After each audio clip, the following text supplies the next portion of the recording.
Na mtazamaji wa Kikola FM TZ, tupo na goalkeeper nambari 1 wa timu ya Mashujaa Patrick Evans Mutale. Bana, mambo vipi? Poa kabisa, namshukuru Mwenyezi Mungu. Fresh? Tupo fresh. Bwana, mimi ninatamani tuweze kujua, yani ukiachana na masuala ya soka, labda ndani ya mkoa huu hapa Kigoma, maisha yako yapo vipi hasa, namna ambavyo umevyokuwa ukiishi na wachezaji lakini pia na ndugu au jamaa? Kwa kitu ambacho nimegundua, watu wa Kigoma wana mapenzi sana. Wana mapenzi sana, na yani ukiachana na mambo ya mpira hata ya kijamii, wana mapenzi sana. Wana mapenzi na wachezaji, wana mapenzi na timu. Pia nilijaribu mimi mtu wa kujichanganya kidogo. Napenda kujua wapi ilipo. Yani napenda kujua mkoa wa Kigoma na tabia zao wapoje. Lakini wana upendo. Wana upendo sana watu wa Kigoma. Yani hapo ni tabia ipi ambayo wewe kwa watu wa Kigoma ni unaiona kabisa hii hapa bwana, hii hapa hatari sana. Hii hapo, hii tabia hii ninaipenda sana kwa watu wa Kigoma. Yani hawa jamaa huaga hawana unafiki. Yani kitu ambacho nimekinotice kwao, hawana unafiki.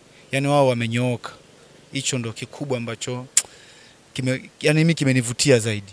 Labda kwa mazingira nyumbani huko ambapo umepotoka na mkoa wa Kigoma, ni tofauti upo vipi hasa? Chakula. Chakula. Utofauti chakula. Kipi ambacho labda kule nyumbani yani unakiona kwa mazingira ya Kigoma huko hamna kabisa? Yani kwanza huko bwana, mimi nimekuja kwanza nilikuwa nimshuhudie migebuka. Nikamla, ni kweli ni mtamu. Yani kitu ambacho nimezungumzia chakula kwenye hicho kitoweo, mgebuka. Labda hapo mtazamaji wa Kikola FM TZ anatamani afahamu Patrick Evans Mutale kwao ni wapi hasa? Yani kwao kabisa nyumbani ni wapi?